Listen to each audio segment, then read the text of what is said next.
Hello, welcome dear friends. I am Shahbaz Rashid Khan. जिस तरह से हमारी एंशिएंट हिस्ट्री की लेक्चर सीरीज चल रही थी, इस सिलसिले में जो आज का हमारा टॉपिक रहेगा वो रहेगा brief discussion about archaeology. Archaeology क्या होती है and how archaeology is relevant with ancient India और we can say with ancient history.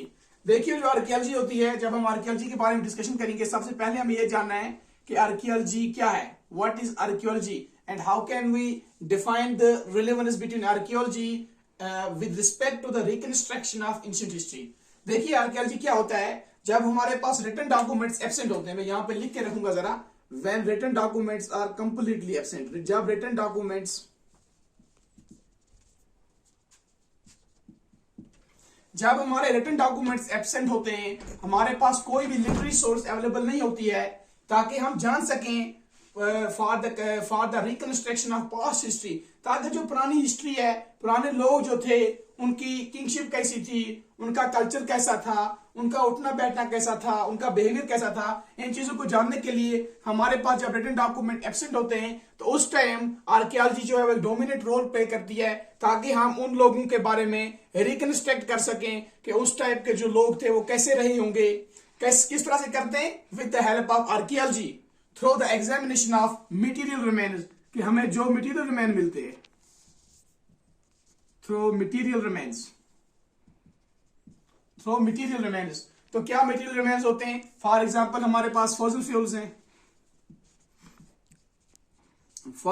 हमारे पास रॉक्स हैं, हमारे पास यहां पर अगर हम देखने की कोशिश कर लेंगे, रॉक्स होते हैं, हमारे पास ह्यूमन आर्टिफैक्ट्स होते हैं, और भी काफी किस्म के जो हमें मटेरियल रिमेन्स मिलते हैं जब हम डिग डीप करते हैं। तो आपने क्या समझने की कोशिश की कि आर्कियोलॉजी एक ऐसा सोर्स है जब हमारे पास रिटन डॉक्यूमेंट्स टोटली एब्सेंट होते हैं, and at that time archaeology एक होप होता है कि हम रिकंस्ट्रक्ट कर सकते हैं past history, past human culture through human civilisation, ठीक है ना, from past period to present, ताकि किस तरह से जो डेवलपमेंट हुई है ह्यूमन सिविलाइजेशन की, किस तरह से हमें पता चला कि उस टाइम के जो लोग थे उनका सिविलाइजेशन कैसी रही होगी, उनकी किंगशिप के वे कैसे रहे होंगे, किस तरह के यूटेंसिल्स वर बीइंग यूज्ड, किस तरह के टूल इस्तेमाल किए गए होंगे।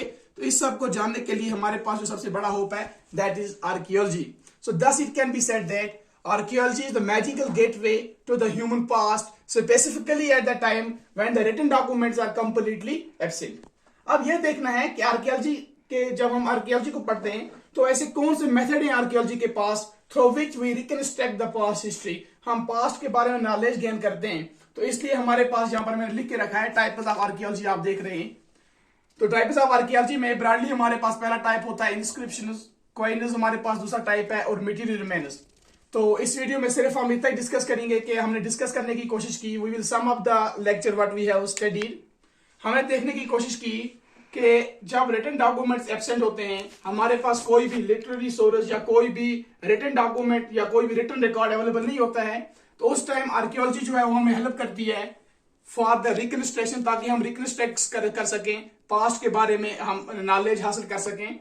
तो आर्कियोलॉजी के अपने मेथड होते हैं, जैसे मैंने आपको बात की, उनके पास इंस्क्रिप्शंस होती हैं, कॉइन्स होती हैं, मटेरियल रिमेन्स होते हैं, वो देखते हैं through the examination of fossil fuels का एग्जाम करते हैं, वो रॉक्स के जो उनको आर्टिफैक्ट मिलते हैं, जो सिक्रेट उनको मिलते हैं, या जो ह्यूमन आर्टिफैक्ट उनको मिलते हैं, तो with that they observe regarding the past। Thank you so much, meet you in the second lecture।